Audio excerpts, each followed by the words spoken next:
विधि भाभी, यकीन कीजिए, आप जैसा सोच रही हैं वैसा कुछ भी नहीं है। कबीर केवल मुझे रंग लगा रहा था। हद होती है झूठ की। तुम तो शर्म लिहाज बिल्कुल धोकर ही पी गई हो। और कितने पर्दे डालोगी अपनी झूठ पर नंद जी? मैंने अपनी आंखों से देखा है, तुम्हारा भेद खुल चुका है। माँ जी, पापा जी, सबको पता तो चलना चाहिए कि उनकी लाडली होली के त्योहार में क्या गुल खिला रही है। फाइन, बुला लीजिए, आप सबको बुला लीजिए, मुझे भी डर नहीं लगा। आप तो मुझसे शुरू से जलती हैं, I know that very well. एक तरफ सारा मोहल्ला होली के रंग में सराबोर था, वहीं विधि अपनी कुंवारी ननद पर इतनी भड़की हुई क्यों थी? दोनों के बीच किस मसले को लेकर बवाल मचा हुआ है, ये तो कहानी के पिछले भाग से पता चलेगा।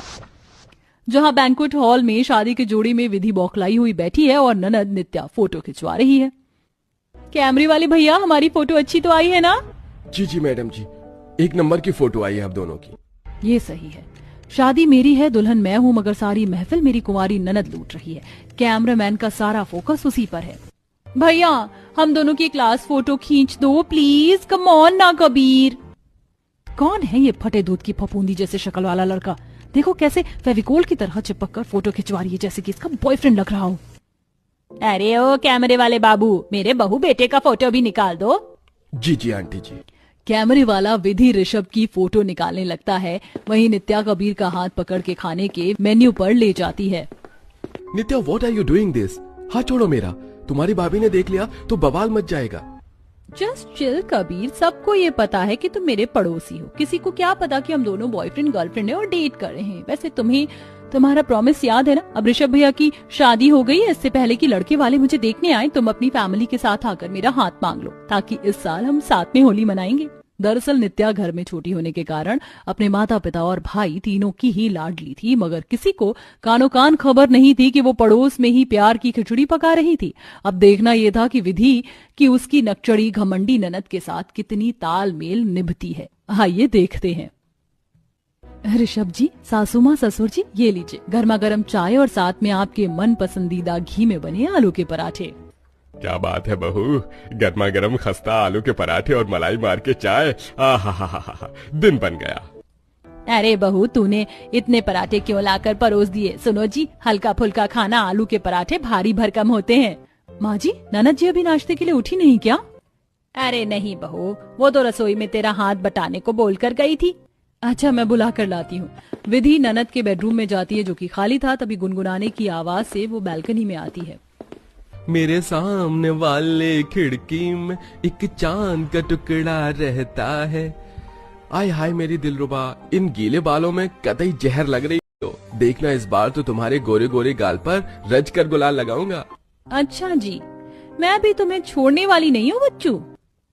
अच्छा जी, तो लाडो रानी यहाँ मजनू के साथ इश्क फरमा रही है।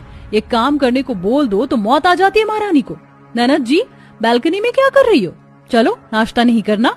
भाभी को देखकर ननद के तोते उड़ जाते हैं। इस भाभी ने तो नाक में दम करके रख दिया है, जब देखो कबाब में हड्डी बनने चली आती है। तुमने कुछ कहा क्या ननद जी? अब मैं नहीं तो भाभी, वो तो अंदर काफी सफोकेशन थी, इसलिए मैं ठंडी हवा खाने आ गई। चलते हैं।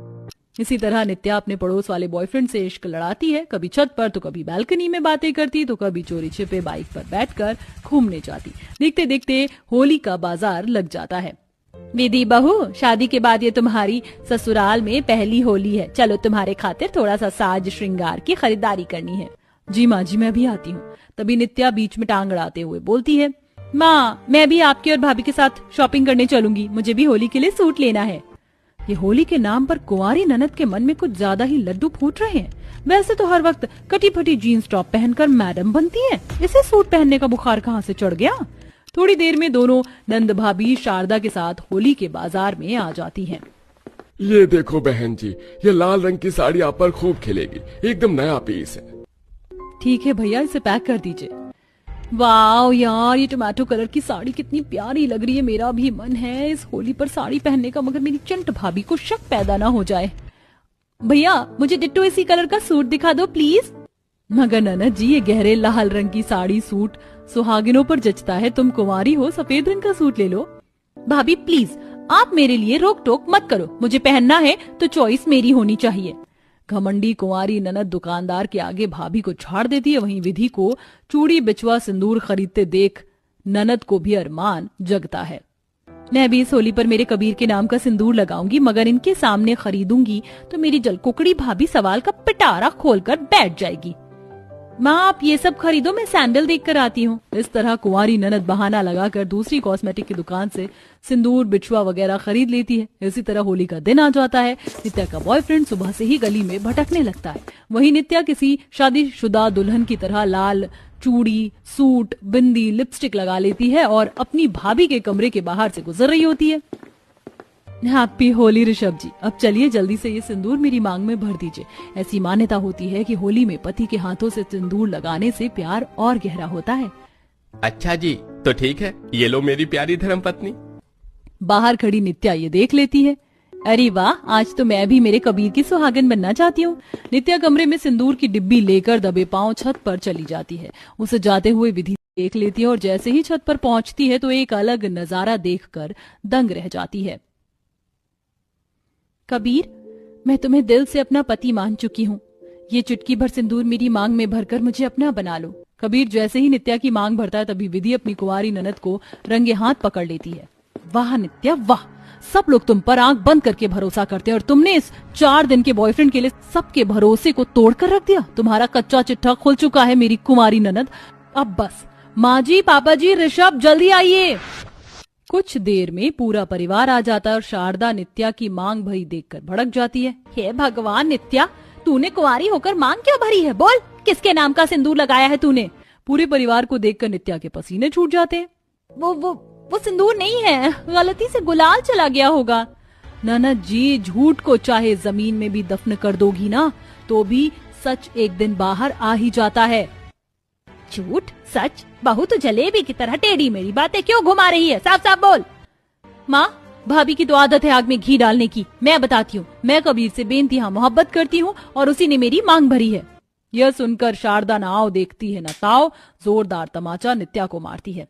बेगैरत, बेशरम, हमने तुझे आजादी दी और बदले में तूने ये दिन दिखाया। हमारी नाक कटवा कर रख दिया तूने। हाँ माँ, नित्या की गलती नहीं है। इस कबीर के बच्चे ने मेरी भोली भाली बहन को प्यार के झांसे में फंसाया है। ऋषभ गुस्से में कबीर का गिरेबान पकड़ लेता है, तभी विधि बीच में पकड़कर छुड़ाती है। ऋषभ जी, क्या कर रहे हैं आप? छोड़िए कबीर को। ताली कभी एक हाथ से नहीं बचती। ये दोनों ही कसूरवार हैं। अब घर की इज्जत का मामला है और होली तो बैर भूलकर दुश्मनों को भी गले लगाने का त्योहार है। कबीर, क्या तुम मेरी ननद का हाथ थामोगे? बोलो। कबीर सबकी शक्ल देखता है। सब गरमाए मिजाज में थे। वह हिम्मत करके कहता है, देखिए, मैं आप लोगों के आगे हाथ जोड़कर माफी मांगता हूँ। नित्या इस घर की लड़की है, किसी की बेटी बहन नंद है, मगर मैं भी नित्या को आप लोगों से ज्यादा प्यार करता हूँ। उससे शादी भी करना चाहता हूँ और हमेशा खुश रखूंगा। पहले तो सब लोग थोड़ी नाराजगी जताते हैं, लेकिन अंत में सब विधि के समझाने पर राजी हो जाते हैं और खट्टी मीठी नोकझोंक से शुरू हुआ दोनों भाभी ननद के बीच से मन मुटाव मिट जाता है।